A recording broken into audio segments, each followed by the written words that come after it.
I saw two older boys. They looked like twins. Their skin color was a little lighter than mine. One of them had dyed blonde hair. The other had black dreadlocks. The black-haired guy nodded. The town says it's using the land for better Wi-Fi and cell signal. They're lying. They hope if they remodel the cemetery, the ghosts will leave. He stepped close. You've noticed it, haven't you? Strange noises at night, kids disappearing into the mist, and your phone suddenly going dead. I swallowed hard. I'm not allowed to have a phone. Because your parents don't want you to hear the ghosts cutting into your calls and wailing, said the blonde kid. The dark-haired one nodded at the graveyard. That's where they meet up. You're trying to scare me. It's not working, I said, even though it was definitely working. Prove it, said the blonde guy. Go inside.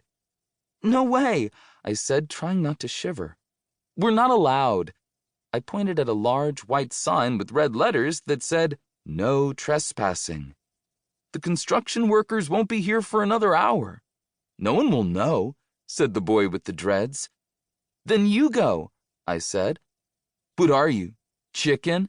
Asked the blonde one. What are you? I shot back. 4 years old? Calling me names won't work. Maybe this will. The blonde kid grabbed my bag and launched it over the iron gates. Hey, I yelled, bring it back. Get it yourself, he said. We'll wait for you, said the black-haired guy. I had to go inside. My parents would ground me if I lost the house key. My heart crashed against my ribs as I reached the gate. Before I could do anything, it swung open, silently, as though it had been waiting for me. The boys gasped. Well, said the blonde guy, his voice trembling. Go on. I took a deep breath and stepped inside. 2. Inside the cemetery, the fog was thick. I wanted to run away, but I couldn't see the exit, or my bag. No way had the kid thrown it that far. Where was it? I stepped on a bramble. It wriggled. I yelped, then tripped on another one. It squealed and cracked like a broken bone. I ran for where I thought the exit should be. Instead, I got lost. The wind cried and swept the fog away. I was in the middle of the graveyard. The trees in this section were dead. No leaves. Their bark was split, as though something big and menacing had sharpened its claws on their trunks. Time to leave. I turned, and that's when I saw it. A living tree, in the middle of all the dead ones. It stood 6 feet tall, thick, with dark green leaves in the shape of tears. The soil around the tree was black and wet, but the grass was dead and brown.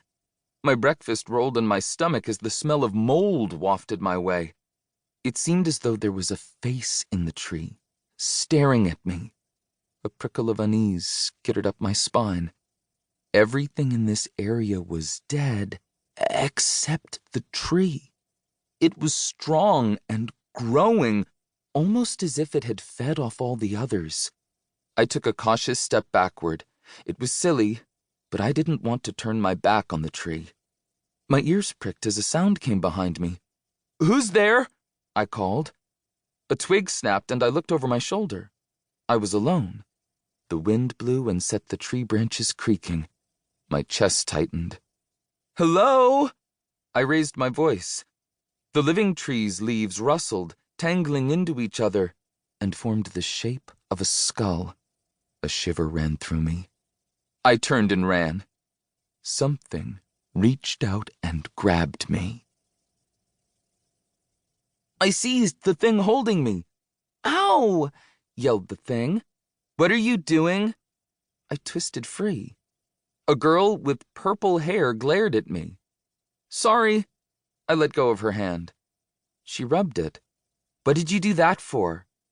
Telling her that I thought she was a ghost wasn't a good idea. You scared me, I said. Why didn't you answer me? She pulled an earbud out. I didn't hear you. What are you doing here? I asked.